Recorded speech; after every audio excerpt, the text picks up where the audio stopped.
It is no secret that games journalism is dying, if not dead already, and it's an even lesser secret that, gamers don't really care. And in fact, they are actively celebrating it in many cases, which is when it's time to bring in the big guns, the heavy hitters, the real news. You know, outlets like The Guardian, people who usually cover the hard-hitting political stuff to tell you, the consumer, the customer, the gamer, why it's your fault and why this is a bad thing that traditional games journalism is going down the tube. So welcome back to Words Paradise. I'm your host, Leon Idle, and yes, we're going to be taking a look at this article right here from The Guardian. When video games journalism eats itself, we all lose out. As industry giants trade beloved brands like commodities and AI offers up easy content, independent games outlets are rising up. Here's why they're sorely needed. So yes, of course, we've got the mainstream media running defense for games journalism. And why? Because, well, games journalism is niche as it is, at least in the grand scheme of overall news, it was still a part of the machine, and in fact, it was a pretty large part of the machine, considering that video games are the largest entertainment industry in the world. Yes, obviously, a lot of messaging and ideas and propaganda can be spread through video games, but also there's just a lot of money to be made for those that know how to make it, and yeah, the traditional news outlets don't like the fact that the little guys or the regular people are cutting into their elitist pie. So we're going to go through this. There's some pretty key points this article makes that I want to go over. Before we do, hit that subscribe button. I'm a nerdy news channel. I cover nerdy news every day. And let's just get into it, shall we? And it starts off by talking about two key contributors to the veteran site Giant Bomb, Jeff Grub and Mike Monte, have announced their departure after a recent podcast was taken down.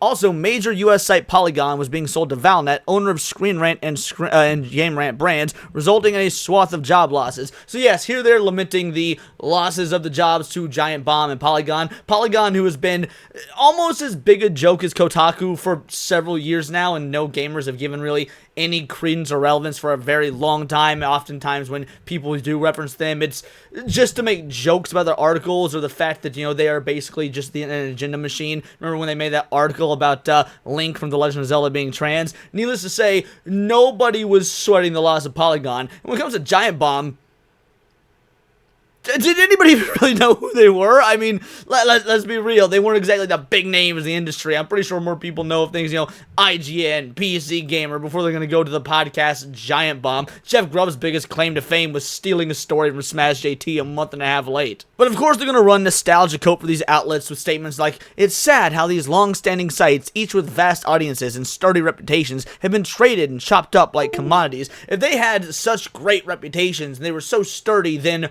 why are they being sold out? Why is nobody using them? Why is their ad revenue down?" Which is what made them being able to be sold out in the first place. It's actually kind of insane that they're trying to gaslight you and trick you and manipulate you into believing that these outlets were a success. That, oh, they're just being traded like commodities because of, I don't know, what, late-stage capitalism? Like, what is the end goal here? Again, aside from trying to emotionally manipulate you into thinking that you, the gamer, are the one who is at the loss for not being able to now use these sites. It felt gross, to be honest, to see this decade-old bastion of progressive video games writing being reduced to an asset ripe for offloading. Of its purchase, Valnet said, Polygon is poised to reach new editorial heights through the focused investment in innovation. Quite how it will do that with any significantly reduced staff is anyone's guess. Well, to be fair, maybe a significantly reduced staff is exactly what it needs if it's going to survive, because when you have all these journalists that all have the same hive mind, and I'm using the term journalist very loosely here, writing the same tired stories over and over with nobody clicking on the website, and the website not getting any sort of ad revenue, yeah, maybe it's time to trim the fat. Last I checked, Elon Musk cut, what, 70% of Twitter staff, and it still works just fine, if not better than ever before. Needless to say, innovation is exact. Now, how are they going to innovate? I don't know, because you can't really compete with the modern culture, the content creator, the people that are actual gamers, that are proving themselves to be actual gamers, that are bringing you news and reviews day in, day out, whether it be people like Chris Ray Gun or Cult Classic Cage. Wildly opposite ends of the political spectrum, but at the end of the day, verifiably both gamers and, you know, names that people trust and go to for actual game news and journalism. I mean, the idea that Valnet thinks that it can salvage Polygon is almost interesting, but it's also the same people that own Game Rant and Screen Rant. What do they do besides those weird top 10 listicles of just basic ass jargon and information that everybody already knows about, except for maybe your normie grandma? So if they're just going to turn it into another website like that, oh, okay, great. So we've just got another clickbait, you know, SEO-oriented website that, once again, is only going to be used for comedy from other content creators that people are going to look and laugh at during live streams. They go on to say, the industry doesn't need dedicated gaming sites so much thanks to the rise of influencers on platforms such as Twitch and YouTube. It seems companies most interested in acquiring gaming sites see only brands, not the creative and experienced staff behind them. Well, it's because there is no experienced and creative staff behind them. I mean, let's be real. Sure there was back in the day. You had Game Informer, you had Nintendo Power. Hell, you had the early days of Kotaku, Machinima, sites like that. But once the influencer rose, you know, people like asmongold, people like even the Game Grumps to an extent back in the day, once the internet and personalities started popularizing the idea of video game content creators, yeah, there was a level of connection there that you weren't getting through articles. Not only that, the articles became more and more trash as political divisions rose. I mean, you can think the first Gamergate for that, although it maybe had been happening a little bit earlier, it definitely ramped up since then, and things haven't been the same. When you've got individuals like Alana Pierce, or Alyssa Mercante, or Jeff Grubb, or all these individuals that honestly are just political mouthpieces under the guise of gamers, we're not stupid, and we catch on to that. So, yes, there's nothing creative about having the same 30 people recycling the same ideas over and over to try and convince you that you're morally wrong for enjoying playing straight white males in video games, or whatever nonsense they're trying to push and have been trying to push for the last 10 years. And of course from here they take shots at AI with things like, wouldn't it be so much easier if AI could write those long, in-depth video game walkthroughs,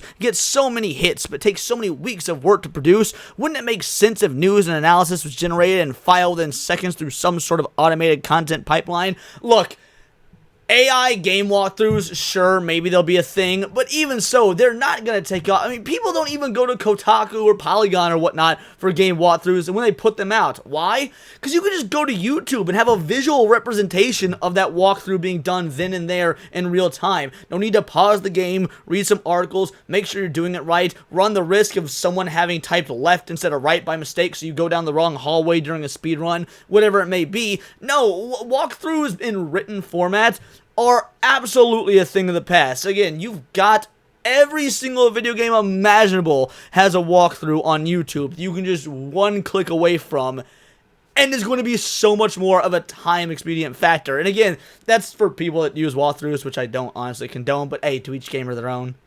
There's just one problem. Writing a game walkthrough is a complex task, relying on skilled play, the ability to interpret and explain a moment of action, and the foresight to know what players will be looking for.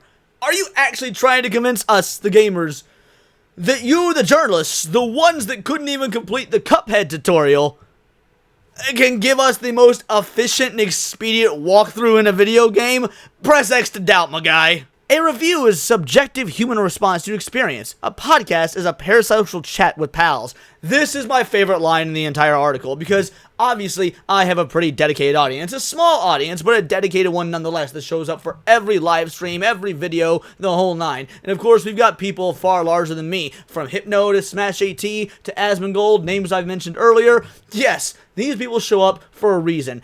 Calling a podcast a parasocial chat with pals as if, you know, you can minimize it by just saying, we're the elite upper crust, we write these articles, we do so much more, we're so much better. It goes to show how afraid of the influencer and or content creator they really are, because there's a level of connection. Now, whether it be parasocial or not, there is still a level of connection that you just aren't going to get with traditional games journalism, and that terrifies them, because why would they listen to you when you're in some ivory tower, when they could listen to the regular average Joe like us, and then have conversation back and forth, and see where we connect as humans? We may agree, we may disagree, offer counterpoints, change ideas, but at the end of the day, there's so much more level of an accessibility there, and that terrifies them, so they have to minimize it by saying, oh, it's just a podcast of pals, as if when you've got several thousand people watching, like Hypno and Smash always do, that they're intimate friends with every single one of them. No, at the end of the day, they are still just viewers. They're still coming to people like Hypno or Smash and relying on them for information and or entertainment.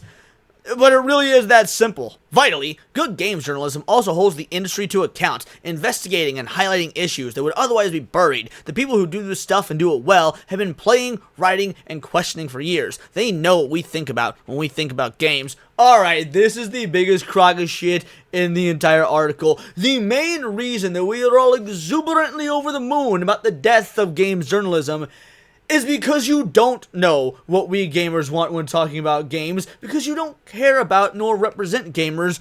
You represent Big Daddy Corpo in these corporations that are giving you the goodie bag so long as you give them their proper reviews and good scores and accolades and whatever it may be. I mean, whether you agree with the original Gamergate or not, spoiler alert, you should. That's what it was about, was integrity in games journalism. Now, things have only gotten worse since then, and also the idea that these guys have been writing about and questioning for years, let's be real, the vast majority of these folks that went to college for journalism and whatnot, they didn't get into it so that they could write for Kotaku or write for Polygon or write about video games. Maybe some of them did, maybe a fair few bit of them back in the day had a passion for gaming and thought this is what I want to do, but no, the vast majority of these clowns thought, whatever, I'll take this dumb video game job and that'll be my stepping stone to get onto the big leagues, the Washington Post, or in this instance, the Guardian. But here's the dealio, we've got this from the Guardian. The amount of emotional manipulation, the amount of gaslighting, is them running cap to try and make you feel like, man, maybe I misremembered this. Maybe, or even worse, make you feel sorry for the game journalists that have been losing their jobs.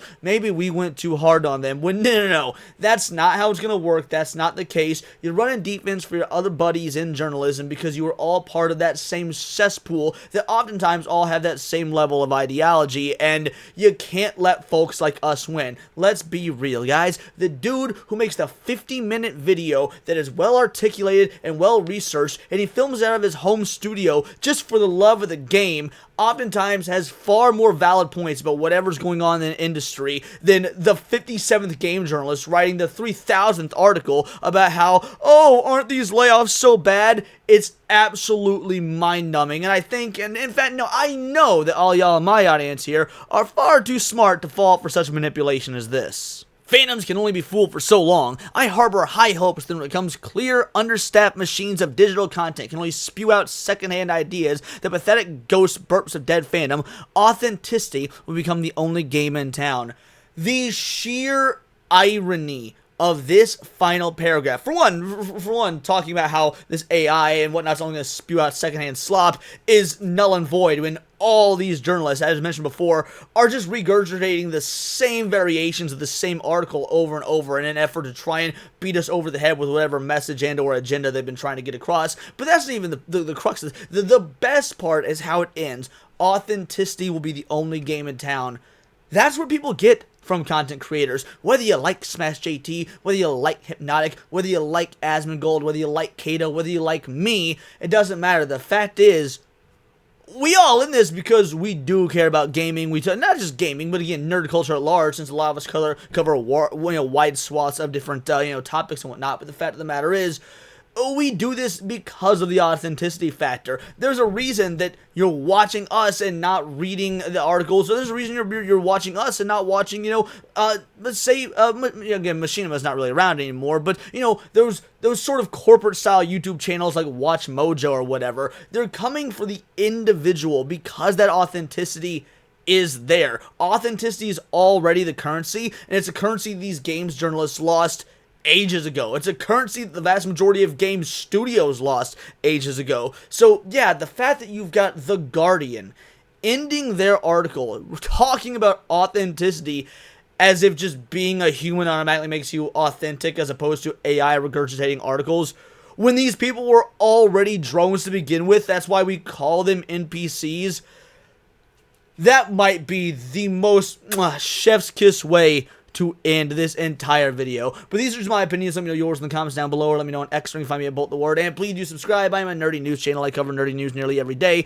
Not always about the game industry, but anime, movies, music, Magic the Gathering, you name it. Check me out on Instagram at wordsofparadise_Leon and become a member for $4.99 a month. You can join the Discord, choose the articles we go over on a day-to-day basis, choose the videos we react to on the Friday night live streams, and of course get involved with over 190 other vital idols. We are a bright, beautiful, glowing, vibrant community that I cannot wait to grow even further, because we do care about diversity, but only one kind of diversity of thought. That's interesting to you. Join the Discord, hit subscribe, and until next time, it is all here in the Nerdosphere. This has been Words of Paradise.